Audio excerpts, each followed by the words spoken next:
अस्सलाम वालेकुम नाज़रीन, मैं हूं आसिफ जट।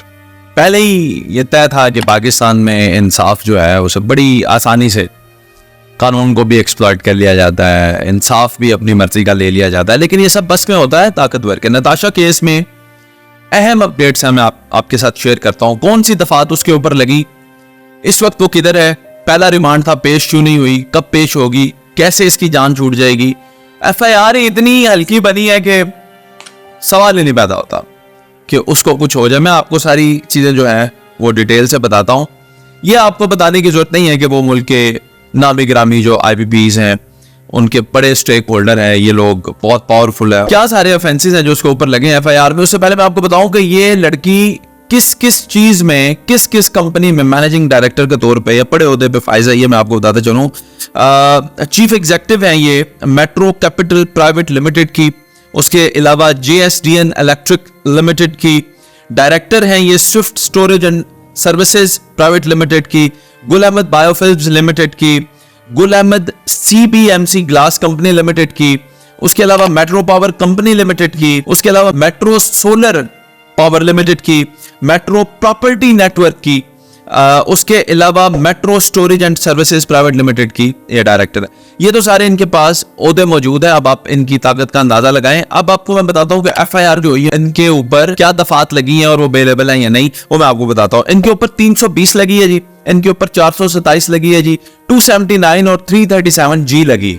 आए अब आपको मैं बताता हूं ये जरा दफात क्या है। आप सोचें कि कितनी कमजोर FIR दी गई है, जो कि अभी आराम से इससे चिड़िया की तरह पूरा हो जाना है। जरा समझे बात को, किस तरह से टेक्निकली वो केस को हैंडल कर रहे हैं। 320 जो होती है जी, ये कत्ल बिल खता होता है, यानी आपसे बंदा तो मर गया लेकिन आपने जानबूझ के नहीं मारा, खता के तौर पे हुआ है, बेलेबल ऑफेंस। 427 किसी को गाड़ी से मोटरसाइकिल से हिट करना, ये इस जुमरे में आता है, बेलेबल ऑफेंस है जी। 279 ड्राइविंग रैश नेग्लिजेंस, यानी ऐसे आप गाड़ी चलाते हैं कि आप किसी को जख्मी कर देते हैं हिट करके, ये भी बेलेबल ऑफेंस है जी 279। और 337G भी यही है, रैश नेग्लिजेंस, यानी आपने गाड़ी से किसी को नुकसान पहुंचाया हिट करके। ये 4 दफात हैं जी। इन 4 दफात पे आपको मैं ये बताता चलूं कि आज पहला दिन था रिमांड का, पुलिस रिमांड ही नहीं तलब कर सकी क्योंकि चारों दफात बेलेबल हैं। बेलेबल जब दफात होती है उसमें पुलिस रिमांड मांगने की जरूरत नहीं, उन्हें पता है कि बेल हो जाएगी। बेल क्यों नहीं हुई?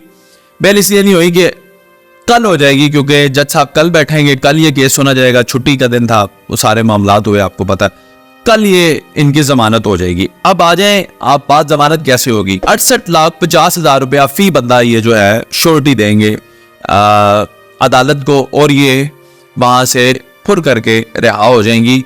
और इनके लिए कोई बड़ी बात भी नहीं है।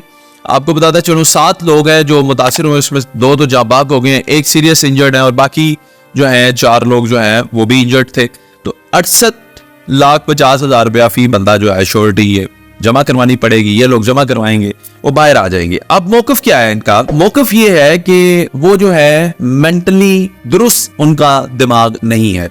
शराब वाला तो खाता ही निकल गया ना, यानी नशे वाला तो खाता ही निकल गया, क्योंकि उन्होंने ये कह दिया है कि ये मेंटली ठीक नहीं है, साइकोलॉजिकली ठीक नहीं है, इनका इलाज हो रहा है पिछले 5 साल से, और वो निकल भी आएंगे डॉक्यूमेंट्स जिनमें इलाज हो रहा होगा। और इनकी जो मेडिकल की रिपोर्ट है ना, जिना हॉस्पिटल से जो ली गई है, वो रिजर्व कर ली गई है। आपको पता है क्या रिपोर्ट आएगी? उस रिपोर्ट में आएगा कि कभी जिंदगी में इसने शराब नहीं पी।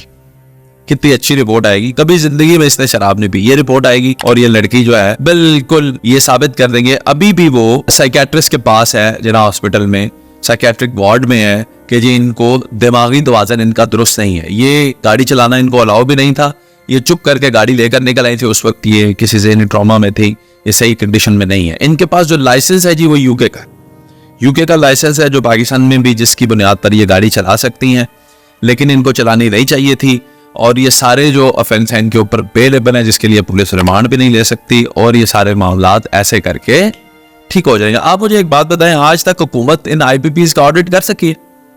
आज तक तो आपने IPPs का ऑडिट नहीं किया, तो इनके बच्चों का ऑडिट, या इनके बच्चों को कौन पूछेगा आके?